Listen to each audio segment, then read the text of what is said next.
If you've been in the game dev scene before, you've probably tried to predict how long a task will take to finish and been way off with your estimate. This happens so frequently that developers have all collectively attributed a rule to it. Things are going to take twice as long as you expect them to. And, well, my estimate of completing my demo in about 2 months ended up being about 9 months. So, you know, just a little more than double. Why do I keep spending 9 months on things? Hello everybody, my name is Skit, and welcome to the first devlog on my game, RUBIE. Before I begin, I'll just throw it out there, the demo is finished, and I would highly recommend you go play it before watching this video. The best playtests are the ones where you go in blind, so I've left a link at the top of the description for you to go check it out if you so desire. It's available for download on Windows and on Linux. Unfortunately, it's not available on Mac because Mac makes things way too complicated for basically no reason, and I don't really feel like dealing with that at the moment, but I will maybe deal with it at some point. That aside, I'd better explain what this game actually is. RUBIE is a puzzle platformer about this guy right here, and he's got to solve puzzles by exploiting his immortality. There's a whole lore thing going on, but I won't spoil that before the game even releases. RUBIE has a special ability. If he dies, he'll just reappear, completely reconstructed and like nothing ever happened. This is the main puzzle element in the game, dying in order to reappear somewhere else. Now I know games have done the whole die to progress song and dance before, but those ones usually make it a whole dying is the goal sort of thing. RUBIE is different in that instead of dying being the goal, dying is simply a means of getting to the goal. Take this puzzle for example. Here the player needs to hold this button to open this door and get out. The ledge, however, is too high for the player to jump to, so they need to use this box marked with a star first. This box is special as it acts as RUBIE's spawn point. Whenever RUBIE dies, he respawns wherever this crate is sitting, which makes it perfect to help him get up this ledge. The player needs to use this strategy again in order to get past the door by holding down the button to keep the door open, giving them a window to throw the box through, allowing them to die a second time and respawn on the other side of the door right next to the exit.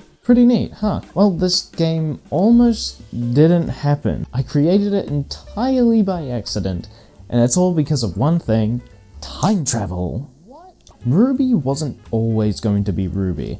It actually started out as a puzzle game about time travel. The idea was going to be that you could save the level in different states and then travel between those states at any point. However, I found that being able to reset individual elements instead of the level as a whole was a lot more fun to work with. I was yet to give the game a way to save the state of objects so everything would just go back to where it started, and I realized this is basically just dying and respawning, especially in the case of the player, so I thought to myself, you know, why not just roll with that? As such, the core concept of RUBIE was born. I decided to experiment with this concept and see how far I could push it. I put a quick demo together and handed it off to one of my friends. And, I mean, it looked like, well, this. Graphic design is my passion. The mechanics weren't very well done either. You could only throw things left or right, and you had to be walking in that direction, and you barely threw any distance at all. But it is a prototype, so I suppose it's kind of supposed to be a bit rough. My friend and I were happy with the concept nonetheless, so I decided it was worth pursuing further. After a bit of iterating on potential character designs and visual styles, I settled with something that I was happy with. It's definitely not the best looking at the moment, but it is getting somewhere. Along with this, I added to and polished up the game's mechanics. You now throw with your mouse, meaning you can aim using your cursor, and you can also throw with a bit of power behind it. Also, you don't have to run towards the spike pit, you want to throw the thing over. Already this is a lot better. Also, lasers actually function and look like lasers now. Oh yeah, and I decided that the final section in each puzzle should have this guy. This is the firewall core. In order to progress through the game, you're going to need to destroy quite a few of these. Destroying enough of these will grant you access to more challenging puzzles, and also progress the story forward.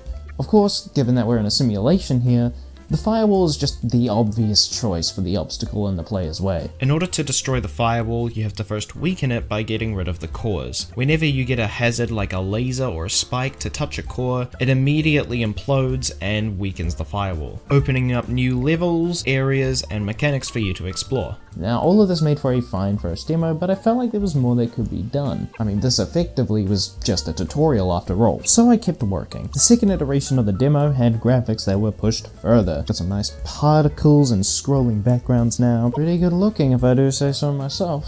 Also, the spawn box now explodes when you first pick it up. I thought it was like cool or something. Of course, the demo wasn't only updated with the graphics, it's also got a whole bunch of new mechanics in there, like these switches. You can toggle these things on and off simply by touching them. These are an incredibly useful tool in my puzzle making kit, and I'm surprised I didn't actually add them earlier. Probably the most notable addition for this demo was that there was an entire new set of levels. These levels centered around timing and featured two unique mechanics. The first one being timers and the second one being beat blocks. Timers are pretty self-explanatory. You activate them and then they stay activated until the timer runs out. Beat blocks on the other hand are a little more nuanced. They turn on and off their collisions in time with the music, which I think is just a really cool little detail. There's actually quite a lot you can do with these little guys, like using them to block a laser and make it look like the laser's turning on and then off, or whatever this thing is called. I also discovered that the checkpoint crate had a bit more puzzle potential than I first thought, and it's all thanks to this failsafe I implemented. See, if it landed in a spike pit and you died while it was in the spike pit, you would respawn in the spike pit, and then die to the spike pit, and then respawn in the spike pit, and then you would die to the spike pit, and then you would respawn in the spike pit, and die to the spike pit. Then after you die to the spike pit, you'd respawn in the spike pit, which would cause you to die to the spike pit. And then after that, you would die in the spike pit because you respawned in the spike pit. So I made it deactivate if it got too close to hazards like spikes or lasers. When the box is deactivated, it just sends the player back to the beginning of the level. This actually turned out to be a really cool and creative way to use this failsafe in puzzles. Oh, and also now you can see what things are connected to by hovering over them. I'm not really sure why I didn't add this earlier, but it's here now. This is the second time, and I could have just wrapped it up and been like, hey, here's the demo, it's done, it's finished. But no, I had to make more. I decided that the demo would have a third set of levels because I clearly haven't done enough already. This level was here really just to bridge a bit of a difficulty gap between the tutorial and this monstrosity. Because I was adding and using so many new features with these mechanics, there was a bit of a gap in the player's knowledge. The full abilities of these mechanics had never properly been explained to the player, so things just got a little confusing. Not really what we want. This group of levels would take the original mechanics and show off what other things they're capable of doing. Puzzles shouldn't be about, what the heck does this mechanic do? Instead, they should be about, what do I do with this mechanic? Also, yet another graphical upgrade. I think it's looking pretty good. I went easy on the bloom. It was hard not to turn it up to 11, but I resisted. You're all welcome. Along with this demo came things like better level navigation, being able to save your data. Also, for some reason earlier you couldn't flip switches by throwing things at them, so I made it so you can do that now. And this crate is now exploding, but better. Also, glass. Should have had this from the beginning. It's pretty straightforward. Lasers pass through glass. Player does not pass through glass. It's surprisingly useful, despite how simple it is. And I also added tips at the last minute, because the plan that I have for the actual main game is nowhere near ready yet, so these guys are just gonna have to do it. At this point, I was happy to call it a day, or 9 months, and share what I had made with the world. So I whipped up some art for the covers and banners, wrote up a description, and made trailers to promote the game's demo to people who happened to see it. Shout out to like the 7 people who downloaded, you guys are awesome. And now all that's left is to release the project.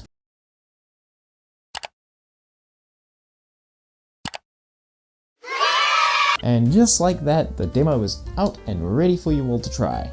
Why am I looking up there? What is up there? Holy crap, it's a green screen. If you were paying attention, you've probably already tried the demo. But in case you weren't paying attention, now is the second best time to do it, so it's just in the top link of the description, and it would be awesome if you could do it. Where's my thumbs up? That's not my thumbs up, no. Why is my tongue sticking out? Where's my other thumbs up? So what's going to happen going forward? Well, despite the fact that I seemingly love the idea of taking 9 months to do things, I'm going to try and not do that and release devlogs semi-regularly every couple of months. I'll still be doing my game design studies. I've got a couple planned, some involving doors, others involving dying on moons, but really videos are just going to be uploaded as they are ready. I've got a lot of cool ideas planned for this game. If you do want to support this project, I would highly recommend you share the video with other people and go share the demo with other people, or play the demo yourself even. Also, feedback is always greatly appreciated. I will read any feedback that is given to me, seriously. The more feedback I can get on this project, the better. But of course, all that is optional, and since you're here, since you've watched this far, you might as well just go down, and maybe even subscribe if you're really feeling it. But you already knew those two were coming. Anyhow, that is all from me. Thank you so much for watching, and I'll see you in the next one.